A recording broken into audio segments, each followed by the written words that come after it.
sabihan yung president natin. Sinalubong ng mga sigaw ng mga galit na Pilipino si Presidential Communications Office Yusek Claire Castro habang nasa Canada Place sa Vancouver, Canada. Habang kumukuha ng video sa lugar, nilapitan at sinundan siya ng mga nagsasagawa ng protesta laban sa administrasyon ni Pangulong Ferdinand Marcos Jr. Patuloy na sinundan si Castro habang papalayo siya kasama ang isa pang kasama. Maririnig sa video ang mga sigaw na "Shame on you, Claire" at "What a cry, baby". Lumapit din si Castro sa mga Vancouver police officers na nakatalaga sa lugar. Ayon sa kanya, nagpasiya siyang humingi ng tulong matapos anyay maharas ng mga nagpoprotesta. At sinabihan ako na pangit. Sabi at sinungaling. So nung sinabi nilang pangit daw ako, feeling ko sila yung sinungaling. Habang nagpapatuloy ang paglalakad ni Castro, hindi rin tumigil ang mga sigaw ng ilang nagpoprotesta. Kabilang sa maririnig ang "She's a liar", "Sinungaling, sinungaling", at "She's enabling the massive corruption in the Philippines". Ilan din ang tumawag sa kanya bilang umano'y kasapi ng Maleta Gang. Ayon kay Castro, nakaramdam siya ng panganib dahil hindi niya alam kung ano ang maaaring gawin ng mga sumusunod sa kanya. Threatened? Siguro in a way, kasi dalawa lang kami. Hindi ko alam kung mananakit sila or what. Kasi parang, siguro yung grupo naman nila, parang kung sino man yung idolo nila, parang sanay sa bayolente. Hanggang sa pagsakay ni Castro sa kanyang sasakyan, ay patuloy pa rin ang pagsunod at pagsigaw ng ilang mga nagpoprotesta. Makalipas ang ilang sandali, nakaalis din siya sa lugar.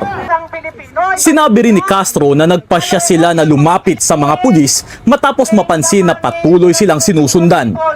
Nagpahayag din siya ng pagkadismaya sa paraan ng pagharap ng ilang Pilipino sa kanya. Pagtawid kasi namin, hindi namin alam na may mga police officers.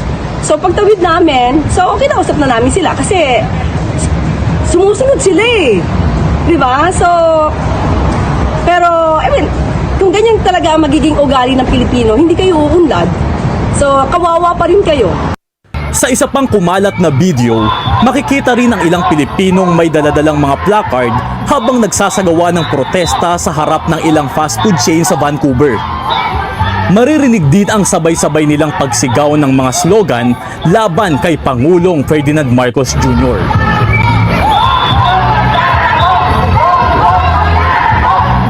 Nasa Canada si Pangulong Ferdinand Marcos Jr. para sa isang opisyal na pagbisita mula Hulyo 1 hanggang 4 sa imbitasyon ni Canadian Prime Minister Mark Carney. Naganap ang mga insidenteng ito habang isinasagawa ang mga aktibidad kaugnay sa pagbisita ng Pangulo sa Canada, kung saan nagtipon ang ilang grupo ng mga Pilipino upang magpahayag. Sen? Ba't natigil ka? Ayan.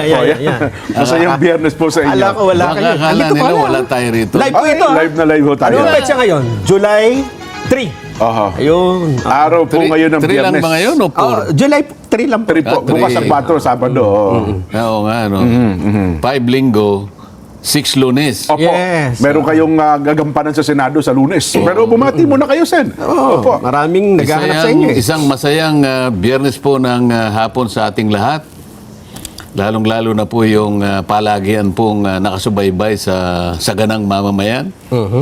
Dahil sa kanilang pagsubaybay ay nakikita tayong tatlo. Then, Opo. palagay ko naman nakakapagbigay ng konting inspirasyon sa kanila kung tatlo tayong nakikita nila. Ay, opo. Gusto nga sana magbakasyon ni Nelson. Sabi ko, wag muna. Hindi. Kasi napansin ko nung wala si Nelson, Opo. medyo mababa ang views natin eh. Ay, opo. Oo, talaga Di ba? naman. Oh. Iba yung kompleto. Ayun nga. Apo. Kumbaga sa ulam, dapat kumpleto Ricardo. Yeah. Kaya ngayon, kapag kumpleto tayo, ay palong-paluho yung ating mga viewers at mga taga-subaybay. I-share nyo po yung ating Facebook Live at ang YouTube Live. Net25 News and Information Channel. Tandaan niyo po Net25 News and Information Channel, Facebook Live at saka YouTube Live. At lagi natin pinupush ano po yung sa YouTube Live. Ano ha? Sabi mo kanina, Opo. medyo tumaas na yung, ano yun, following, ganyan? Following Ay, po mga at saka nanonood, yung mga live na nanonood. Gaano ang itinaas? mga sa tingin ko, Sen, mula nung nagsimula tayo, Naging 3 times, 4 times, ano? 1,000 times pa, sa tansya ko eh. Oo. Sa bagay, yung 10 years ago. Oo. Ay, opo, Ako lang tama. yung personal kong followers sa social media. Baka Sen, eh. naman ang pinagumpisahan mo yung nandun pa tayo sa EDSA. Maligaya Building. Maligaya Building Hindi, 2. hindi naman po, hindi naman po. oo. Tatlo lang tayo Mga- nagkaka... Tsaka hindi pa kasali si Nelson noon, dalawa opo, lang opo. tayo noon. Tsaka radyo lang yun, hindi tayo Yes. nakikita. Hindi, pero ito naman, ang basihan ko lang, Sen, mula nung January this year. Kasi January this year. yung Maligaya Building 2 kopong-kopong pa yun dyan eh. Bigla ko Hindi nga. nga po naalala, no? Di ba yung ano pa tayo nun eh. Ang tawag doon eh, sabi ko ayoko nang merong... May headset. Headset, Ah, headset opo. kasi Headset. radyo eh. Aha. Oo. Oh, nabibingi ako lalo pag may headset eh. Tapos Oo nga nung napunta tayo sa sandali doon sa New Era. New Era University, yes po. oo. Alam mo naman yun, ano? Studio, Hanggang sa eventually, Dito. nakapag-transfer tayo dito sa studio na permanente na ito. Yes po. Oo nga, bigla ko na naalala yung mga ganung pagkakataon, no? Oo. Mula sa mahirap na kalagayan, ngayon nasa... Napakaganda mo pang lalaki nun din. Batang-bata. Oo. At lalo tayong pinalakas nung sinama sa atin si Nelson. Ayun, sinasabi Di ba? natin. Yun, ano? Oo. Talagang, ano na? Ano tag doon? Naging susun-susun na po ang pagkatagumpay ng palatuntunan ito. Yun. Ayun. Talagang ano naman yan eh, nasa kombinasyon yan eh. Opo. Tama naman. Di ba? Kung minsan pagka maganda yung kombinasyon, parang basketball ba yan? Opo. Kung minsan team. yung magaling na coach ng ng basketball team. Opo. Alam niyang pagsasama-samahin yung para i-counter yung kabila eh. Ay, yes po. Oo. May substitution. May ano yun eh, skill yun eh. Yes, Opo. opo. Strategy, etc. Opo, alam din mo niya yun. Kaya yung nag-isip na pagsama-samahin tayong tatlo, Napakahusay. napakahusay din nung coach natin dyan, ano? Opo. Yan. At saka dati, ano ba yung ibig sabihin ng... Tsaka dati wala pa tayong kape. Ngayon nakita ko naman sari-saring kape. At saka, wala Ako, pa tayong saito nun. Sen. Latte ito eh. Opo, oo. Si ano naman palaging gusto Amerikano niya. to, Amerikano. Oo. Dati yung tubig lang inaano natin eh. Naalala ko kahit walang Teka, baka tubig. makalimutan ko. Opo. Kasi pag naisip ko, kailangan sabihin ko na kung minsan nalilimutan natin. Nakapagsisisi yung ganun eh. Ay, opo. Yung kaibigan natin na nasa San Francisco, si Don Orozco. Ay, opo. Alam mo bang 32nd wedding anniversary nila ngayon? Ay, oo nga po. Kailangan mabati natin. Si Ate Di ba Tay, Ate Tel mo po. Di ba ikaw 30? Opo, 30, nung isang linggo. Oo. Oo. Di ba mas matanda ka kay ka... Hindi, Don ano lang po Orozco. siya. Maaga lang po ako nag-asawa siya kasi medyo... Mas mataba.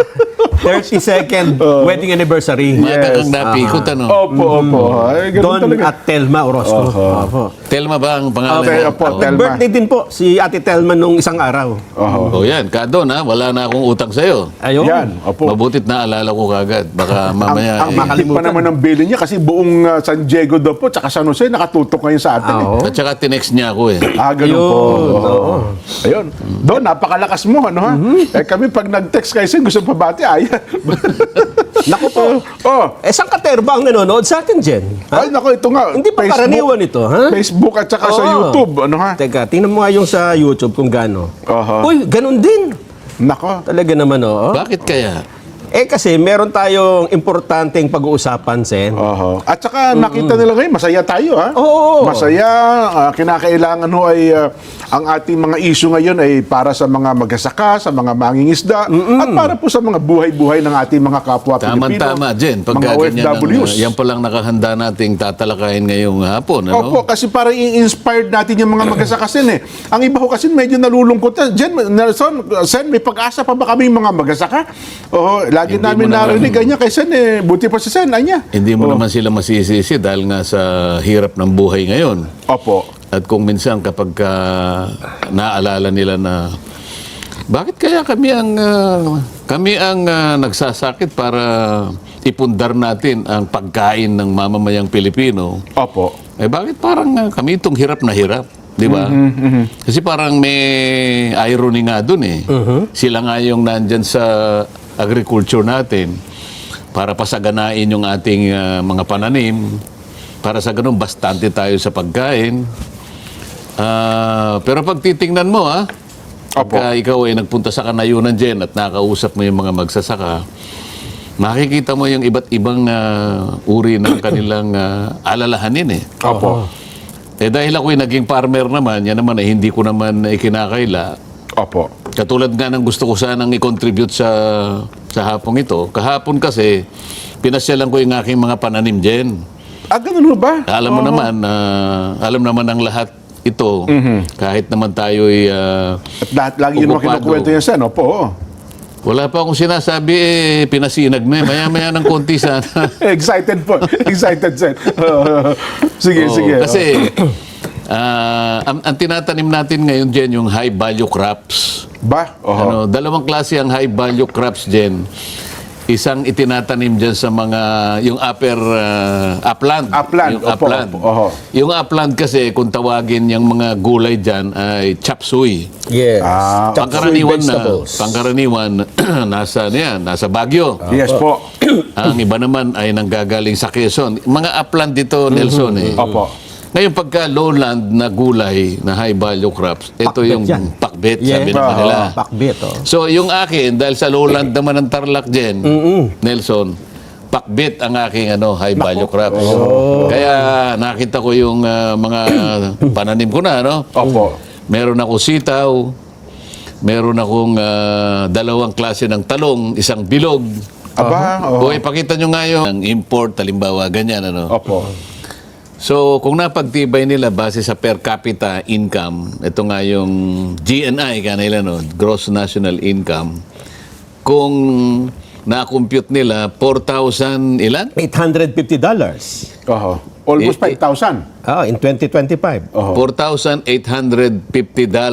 bawat isang Pilipino. Per capita. Yes. Yun ang kanilang income. Yes. Opo. So, dollar yan, magkano sa piso? Peso. I-multiply mo ng 60. Paki-multiply mo ng 60. 61. 61. 61. Oo. Di, para madali lang po. 4,850 times 60. multiplied by 61. Oo, 61. Siguro 61.5 kasi tumaas na naman sa dyaryo, 61.80 eh. Oho. So para makasiguro tayo, 61.5. Aha. 4,850 times 61.5. Oh. Di 298,275 sa Oo. Philippine peso. Oh, divided by ilang yan sa annual yan eh. Opo. Oho. Oh, divided by 12 para makita mo. Divided by 12. Oh. Oho. Equals 24,856.25. Oh, ibig sabihin yan, ang isang mamamayan, Oho. ang katumbas ng kanyang kinikita sa ilalim ng ating pambansang kabuhayan, 20,000 ang bawat isa. 24,000 po. O, At sabi mo, 24,000. Ngayon, po, at least. Opo. tatanungin natin ang mga kaibigan natin. Halimbawa, Kababayan kasi natin, Oho. per capita ito, ibig sabihin, bawat Bawat isang isa. Pilipino. Yun ang minimum dapat, ano? Oo, halimbawa, ikaw, yung kumikita ka ng 24,000, ang asawa mo 24,000, yung anak mo 24,000, ganun ba? Dapat ganun kung susundin natin. Kung susundin mo yan, ngayon, Susundin, pumunta tayo opo. sa kanayunan. Opo. Halimbawa, sa Barangay Apulid, Oo, yung mga nagtatanong doon. Palikitan lang. Oho. tanungin mo yung aking kapatas, si Briggs. Si Briggs na Baera. Oo. Oh. 25,000 ba ang kita mo, Briggs? Oo, palagay ko, dahil kapatas niya eh. Oo. O paano yung dalawang assistant niya? Kailangan 24 din ang minimum, di ba? So, in other words, parang standard yon Yes po. na sa aking palagay ay hindi naman naabot pa sa ngayon. Oo, nun sa mabababang Pagkatapos, ito pa yung isang consideration doon. Halimbawa, 20 pesos, 24 pesos dyan, ano? Opo. Pero ito last year pa ang sinasabi mo. Okay. Di Opo. ba? 25, opo. 2025. Oh. Ngayon, aalisin mo yung epekto ng inflation dyan. Kasi mataas ang ngayon, ang Inflation, oo. bilihin ngayon. Oo. So, aalisin mo pa yung 8% niyan. I-deflate mo yan para maging realistic. Ayun. Sa oo. makatwid, ang kinukuha nila yung range. Yung pinakamababa at pinakamataas. Tapos yung nasa range tayo. Kung minsan hindi applicable, kasi sa ating bansa, ang mga mayayamang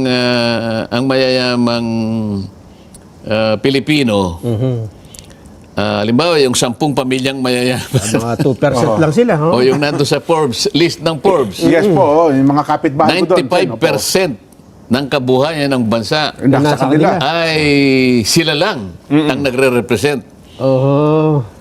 Yung 90% naman, 5% na lang ang paghahatian. Ayun. So, nandun yung disparity. Oo. Ngayon, kung sinasabi mo na para lang lahat makita natin, ipaghalimbawa natin. Opo. Alam mo yung pagkain na gustong-gusto ko nung bata ako na kapag pumupunta sa Maynila ang tatay ko, ang palagi kong binibilin sa kanya, bumili siya ng ampaw. Yung rice. Opo. Rice crackers. Rice cake. Gusto ko yun eh. Opo. Medyo oblong yun. Bilog. Okay. Oo. Pero walang laman sa... Magaan. Puro hangin magaan po lang yun siya. eh. Puro ano yan. Opo. Ibig sabihin, maganda sa labas. Oho. Pero wala siyang laman sa loob. Opo. Yun ang ampaw. Gustong-gusto kong kinakain yun. Oho. Ewan ko ba, dahil siguro, yun na lang ang kaya ng bilhin ng tatay ko. Ang ampaw kasi sa amin ni Nelson sobrang pula ho eh. Sobrang ampaw. Anong po nangyari? kaugnayan sa Ang ampaw? kauna, maganda lang siyang nakikita. Oh, Di ba? pero wala laman. Pero yung laman, hindi ganun ang ano. hindi hindi, ka hindi necessarily reflective dun sa size nung ampaw. Sana kung may laman yun, halimbawa, sa loob nun, punong-puno na sinangag. Ibang usapan yun. Di ba? Puro hangin nga yun. Ano? Oo. Tayo daw ay dahil doon, lagpas na tayo sa $4,636 na threshold ng upper middle income economies. Kaya ang Pilipinas ngayon ay kabilang na sa mga bansa na upper middle income economy. Pero yung significance nun, may intindihan kaya nung pangkaraniwang manggagawa. Lalo na, sabi ko nga sa'yo, yung nando sa mga depressed area na napakarami ng mga kababayan natin dyan. Sa mga tweet, yung equitable distribution nung sinasabi nung GNI na yan, mukhang hindi nagkakaroon ng katuparan kung ibabatay mo doon sa kanilang actual na kalagayan. Okay. Sana man lang kung halimbawa yan ay totoong nakikita natin yung kaganapan yan. Opo. Ibig sabihin, halos ang bawat isang Pilipino talagang kumikita ng 24,000 pesos per month. Aba. Oho. Kapag yun ay hindi totoo sa pakiwari natin, sabi ko nga sa'yo, walang iniwan sa ampaw, maganda lang siyang tinitingnan. Oho. Kaya tama, yung disproportionate gains ang nangyari. Ang tumaas ang pera, yung nandun sa 2%. Oho. Malaking-malaki nga siya talaga eh. Halimbawa, yung national income, kaya lang yung pinuntahan ng benepisyo ng income, Iilan lang. yung distribution, disproportionate. Yun ang problema. Kaya nga sabi ko sa iyo, yung 10 mayayaman, yung 95% ng income nasa kanila. Yung 5% na natitira Doon lang sa iilan. ay yun ang pinagati-hati ng 90% naman. Kasi 10 eh. Yes po. 10 lang sila, ibig sabihin, yung 90%, 5% lang ang pinaghati-hatian. Very disproportionate. Yung Pilipino ay Parang hindi natutupad. walang masyadong epekto. Parang hindi niya nararamdaman. Wala talagang Oo. epekto. Pagkatapos, tsaka mo biglang iisipin ngayon, ganun pala. Oo. Ba't napakalaki ng utang natin? Opo. Diba? At magdadagdag pa pala tayo. Hindi siya reflective dun sa performance ng ating economy. Oho. Kung tawagin nga nila ngayon ang ating condition ngayon, Nelson, ay nasa condition ng stagflation. Ano ibig sabihin? Ibig sabihin stagnant ang ating economy. Stagflation. Yung inflation naman napakataas. Ang epekto nito, walang makitang trabaho. Kaya napakataas naman ng unemployment rate. Ngayon, hindi magkakaroon ngayon ng, para siyang inconsistent dun sa kanilang pagtaya na nandito na tayo sa ganitong level. Opo. Di ba? Parang hindi nakikita yung katuparan. Yung pangako nung pagkakaroon natin o pagtaas natin ng level ng ating ekonomiya. Oho. Kasi pag binalikan mo, halimbawa, last year, 2025, Opo. ano lang 4% lang ang ating itinaas Oho. sa ating GDP. GDP. Pagkatapos itong nakarang first quarter, 2.8. Naku. Ibig sabihin, pababa, hindi natin masusustain. Halimbawa, yan, baka kung sabihin mo ng totoo yan, baka mga ilang panahon lang, baka bumagsak ka uli sa Ayun, totoo po yan. lower middle income na kung saan tayo galing. Nako. Kasi nga, hindi sustainable eh. Nabanggit nyo po yung utang sa ito. Naglabas na pala ng report kayo ng Bureau of Treasury. Sa report po ng Bureau of Treasury, as of May 2026, ang utang na raw po natin ngayon 18.55 trillion. Ano ha? Yung ratio din ang importante, yung Opo. debt to GDP ratio. Ibig sabihin, yung 18.55, Opo. i-divide mo sa ating GDP, kung magkano ang GDP natin. Teka lang ha. Wala, So wala. halimbawa, kung 18 trillion, 18.55 trillion, i-divide mo sa, kung halimbawa, ilan yung GDP natin? 20 trillion ba o paano? Subukan mo nga i-divide yung 1855 divided by 20. Sa'yo, Nelson, ano ha? Trillion na kasi pinag-uusapan, hindi ko na kaya to eh. Point lang naman eh. Point, 18.55 divided by, para makuha yung ratio. Hindi, rine-report naman yan, hanapin na lang natin. Ayan. Siguro, GDP. abot-abot na sa 64-65%. Habang hinahanap po Nelson, ituloy ko lang ito, Sen. No? Ito daw po 18.55 trillion pesos. Ay katumbas daw po ito ng 0.41% o 76.11 billion pesos na pagtaas. Ayun, nagbabalik po ang ating palatuntunan. Pero pwede ba tayong bumati muna? Sige, bati muna tayo, Sen, ha? Dagsana po itong ating mga pagbati, no, ha? Opo. Baka sabihin nila, Jen, masaya na kayo pinag-uusapan namin, tapos hindi nyo naman kami babatiin. Nako, unang-una na po, binabati natin ang mga tagalian po sa Roma, Italia, ang Filipino community.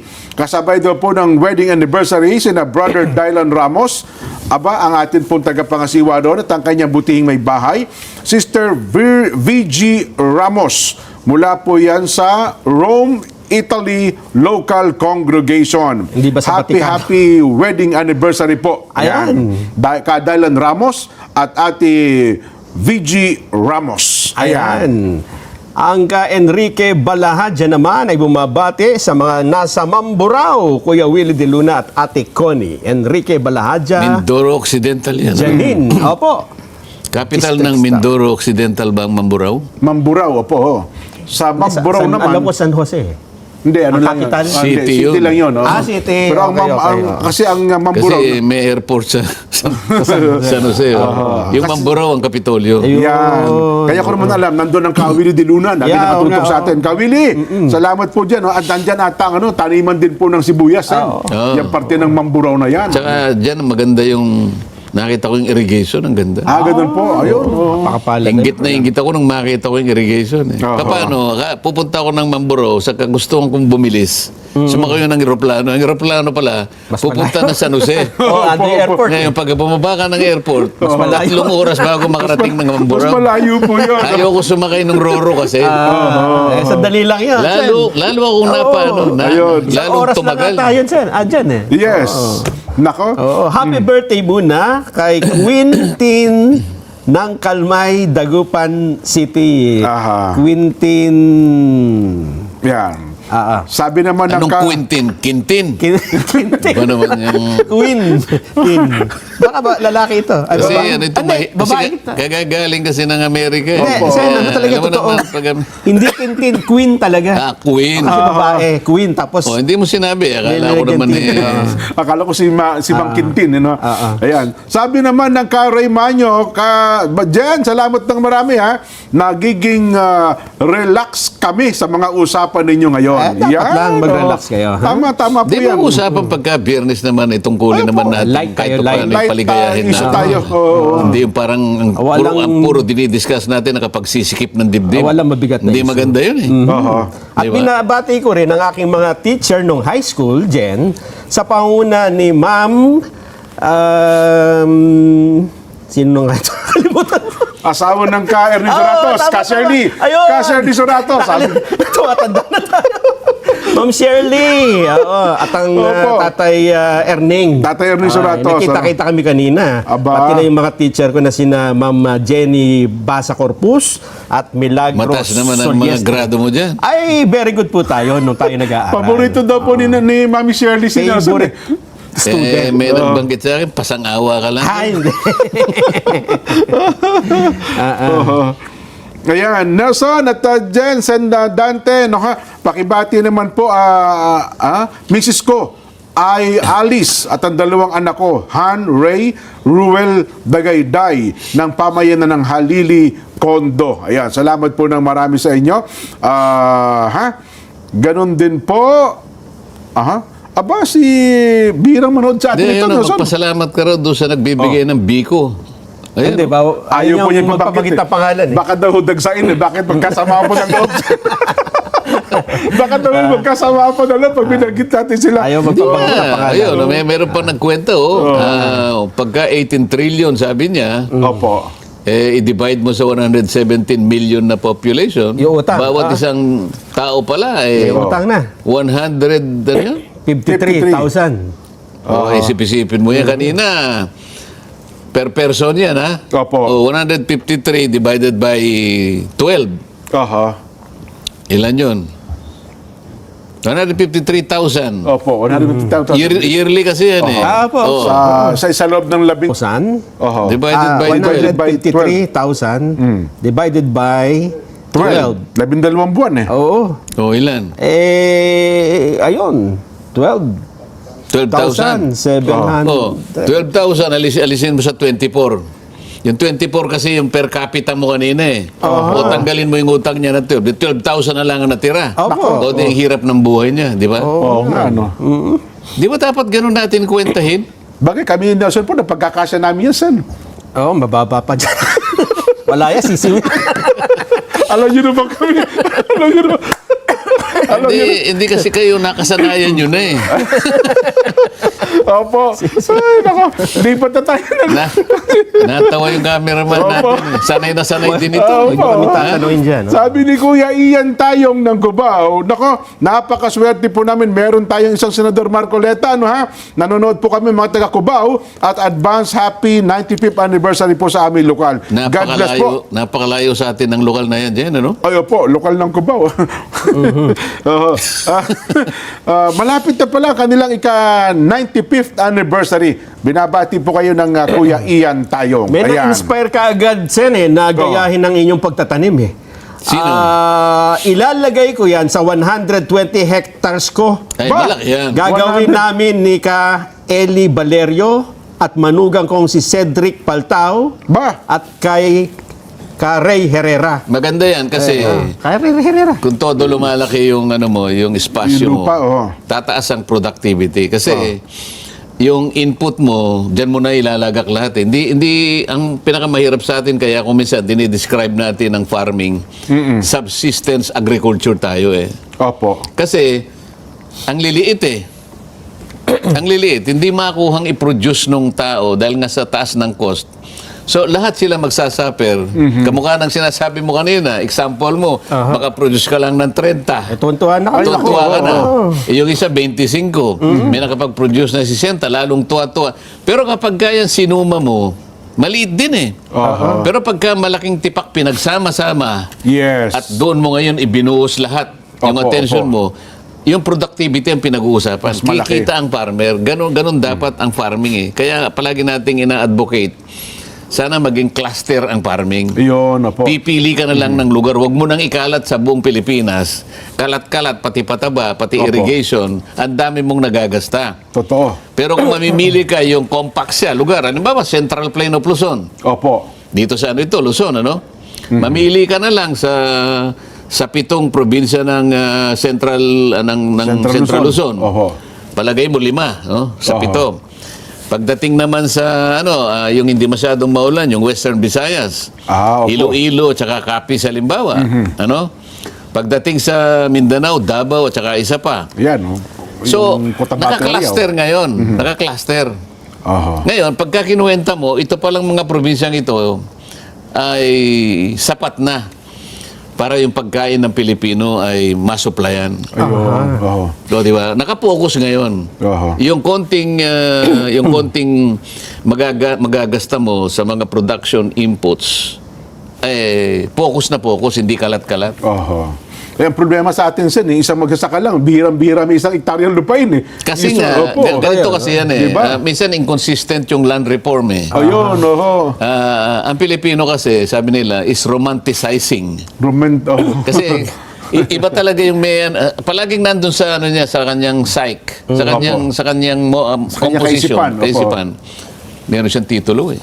opo. Yung titulo na yun, dahil sa napaka-importante, Oho. nilalagay niya doon sa una niya yan. Ay, nako talaga naman, oho. Pagkatapos niyayakap-yakap niya yung una na yan. Titulo Ganun ang ng lupa. pagdakilan niya doon sa ownership. Pero kapag tiningnan mo ang realidad, kung paano mo siya bubungkalin, paano mo mabubuhay ang pamilya mo, medyo makikita mo yung hirap eh. Yung maliit lang. Pero kasi, pag opo. halimbawa sila nagsama-sama, Oho. halimbawa sa isang lugar, na pagkayarian nila na pwedeng pagsama-samahin na, yung magkakalapit-lapit, Opo, oho. doon lang nila makikita yung biyaya ng economy of scale, yung tinatawag na efficiency. Oho. Kasi mapapataas mo yung common production. Pag pinaghati-hati mo yung mataas na production, dinivide mo proportionally doon sa kanilang pag-aari, mas malaki din. Ayun, oho. Doon lang tayo tatama. Doon lang mapapaangat talaga. Yun ang basis eh. Yun ang principle din. Kaya dapat yung magsasaka, sila mismo magkakasama. Ang problema kasi iba-iba din, no? tingnan Tanim mo. na isang dito, tanim iba, ibang tanim. iba-ibang pang schedule. Opo. Tingnan mo ang indication ngayon. Gaano nakatanda ang isang magsasaka ngayon? Oho. Sabi nila 58. Masyadong matanda na yon. Aha. Bilang isang magsasaka. So, Totoo po. alam mo naman ang magsasaka, ang hirap nga. Wala nang gustong wala nang gustong sumulong doon, lumusong doon, di ba? Opo. Ay, naku. Tama sabi niya. Tama po. Dito kami sa bahagi ng Davao. Ang Nanay Tess, nakatutok din po. Nanay Tess Ochoa. Ay, salamat po ng marami, Nanay Tess, ha? At sana po ay... Tanong mo kung ano yung tinatanim. Tanong mo Teka lang, muna. ha? Batiin muna natin. Ang nagbe-birthday ngayon sa Taiwan. Ha? Aba, oo. Sen, si Julio Cesar Santiago at Kuya Junel David. Ayan, nanonood sila palagi sa atin. Ayan. Diyan din sa Taiwan, maganda rin ang support ng gobyerno sa mga farmer. Aha. Magaganda. Aba, dyan mo makikita yung building, sa taas ng building, may nakatanim na palay. Oo. Oo. Abay, totoo ka, oh. Kasi alam mo yung, kung maliit lang ang bansa nila, Opo. hindi may kukumpara saan. Tayo, ang ating lawak ng kalupaan natin ay 300,000 square kilometers. Oho. Yung tinatamnan natin diyan 3 million hectares. Okay, opo. Okay. So dapat pero yung 3 million hectares na yun din, hindi naman lahat irrigated eh. Ay, totoo po. Oho. O, yung iba, kamukha ng, sino ba yung nakatingala sa langit? Ikaw, di ba? Yun. Nag-aabang. Ang maraming bahagi niyan, sa langit pa rin nakatuon. Oho. So, pag ang langit ay hindi nagbukas ng ulan, Nako. ay, Kawawa buhay naman nila. Oho. Pagka hindi mo na-experience yan, Sen, hindi mo maintindihan eh. Nung na-experience ko yan ng personal, Oo. doon ko naintindihan, ganito palang sitwasyon. nung naintindihan mo, hindi ka na nagsaka eh. Hindi na, Ayaw na. ayoko na bumalik. Iwanan na. Pero Iwanan na. ako kahit paano, talagang gusto ko pa rin bumalik. Una, para makapag-contribute ka sa pagpupundar ng pagkain. Pangalawa, dahil interest ko naman talaga yan eh. Opo. At sana, sa ginagawa ko ngayon, dumating ang milagro na nagkaroon talaga ng suporta sa mga farmers. Opo. Gayahin yung pinaggagawa natin. Ang dami pa kasing lupa doon sa tabi-tabi namin. Eh. Oo, malawak pa pala, no? Bagay, sinabi ni Karen, gano'ng kalaki yung hektarya? 120 hectares. 120 hectares? Abay, napakaraki ng mapupuno niya. Maganda na yun. Alam mo, pagka ganun nakalaki, kape. Yan, opo. Napaka-indemand Kailangan lang pumunta siya sa Vietnam Opo. para sa ganun magtanong siya doon. O paano ang Kung pagpapalago? paano ngayon, diyan nakikinabang ang Vietnam ngayon. Isipin mo, sa hirap ng ASEAN ngayon, dahil nga sa krisis sa langis, Oho. ang Vietnam, kaya niya pang mag-grow ng 7% eh. Ba, matindi talaga. Tayo, no? tayo hindi natin malaman. Ang average sa ASEAN is 3%. 3% lang. Ngayon, last quarter, 2.8. At ang sabi nila, bababa pa dyan. Nako, grabe, no? O paano ngayon yan? Samantalang ang sinabi nila sa akin, nung bago ako mag-graduate sa House of Representatives, nung kami ay nakikinig sa briefing nung aming tinatawag na CPBRD. Opo. Ito yung Congressional,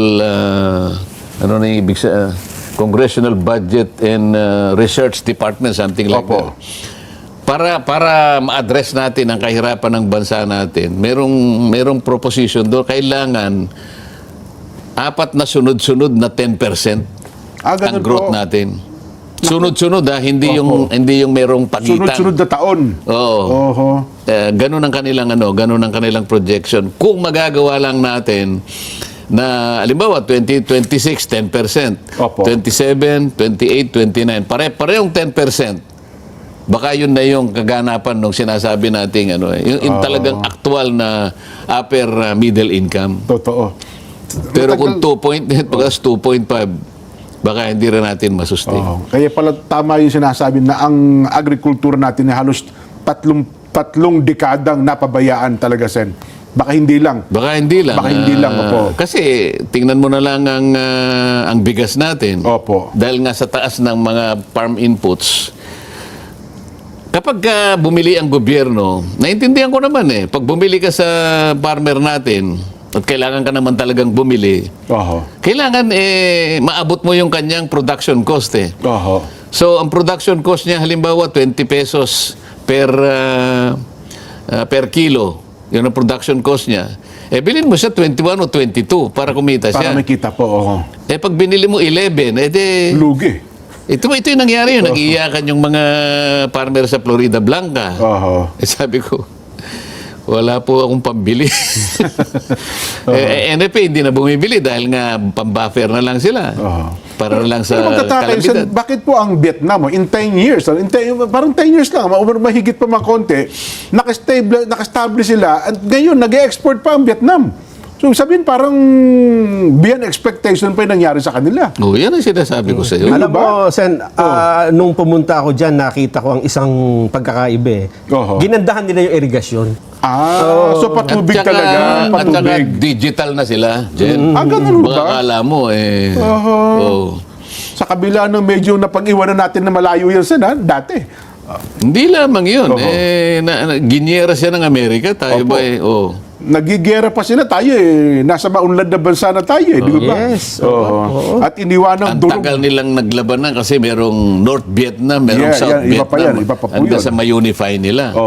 So, dumaan din sila sa katakot-takot na pagsubok bilang isang bansa dyan. At Dalawang bansa, pinag-isa nila. Ngayon, At ngayon, nilagpasan na pala tayo. Ang ano na lang ata ngayon sa atin, Cambodia ba? Pero halos 5% na lang ang layo natin. Ay, nako. Anyway, magandang hapon po. Pakibati naman po ang anak na si Lenny Rose Handulong. Nagdiriwang po ng kanyang kaarawan ngayon. Greetings coming from Mama Nene ng Pulo, lokal ng Pulo. Sabi Commercial. naman po ng Ray Manyo, may pala po tayong pahabol. Saglit lamang ha. Binabati rin po ang birthday girl ng field auditing, Vienna Venice Tindoy. Happy birthday po sa inyo. Meron pa raw po mahalagang paalala. Ito po. Babalik po kami.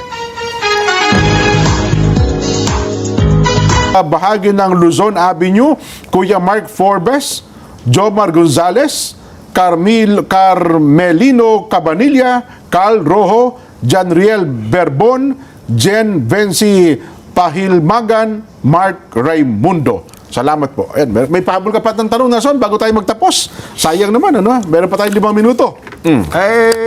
Parang kulang na tayo sa oras Hindi, ihabol natin. Sa bagay, marami kasing nagtatanong nito sa akin, Sen, yung mga dati kong kasamang mga reporter. Biglang ewan ko, ba't ako hinahanap Bigla ka naalala. Si Sige. Maan Makapagal, yan, nag-text. Si Si Mariby Robles, nag-text din. Ba? At may importante silang katanungan na gusto nila ay sagutin ninyo. siguro importante ding malaman ito ng mga kababayan natin, Sen. Ito po ay tungkol dito sa... Wala tayong oras na, Sen. Mahalaga yan, ha? Mahalaga. Opo, mahalaga po ito. Next week na sana. Wala tayong oras. Wala ba tayong oras? Wala na tayong Paalam na tayo. Hindi. Ito, tanong ka na. Yung minimum wage, itataas daw po sa 780.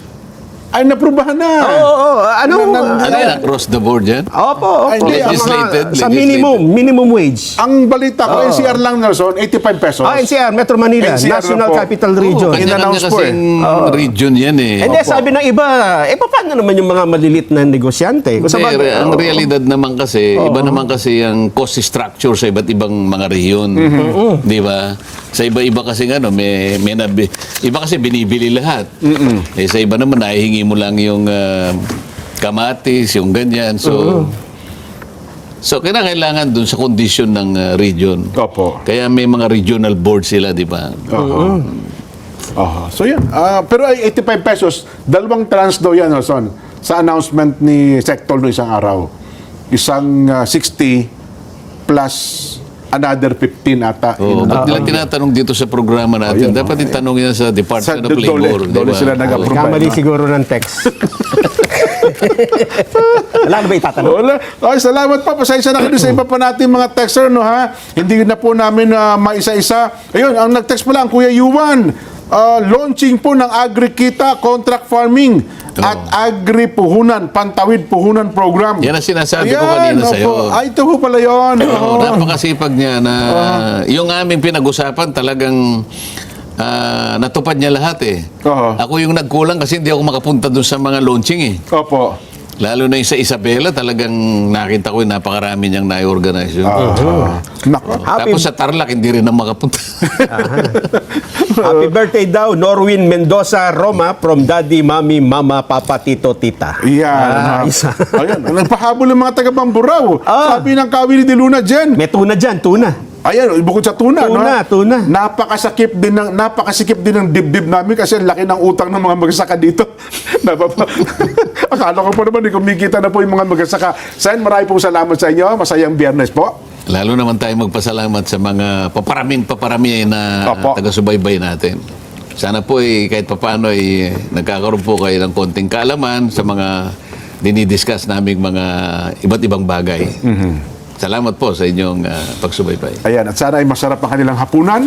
Masaya din po kayo sabay-sabay na kumakain. Ito na po ang ating palatuntunan sa ganang Mamamayan! Ang programang paborito ng bayan. At dahil ngayon po ay Friday, happy weekend. See you Monday. Bye!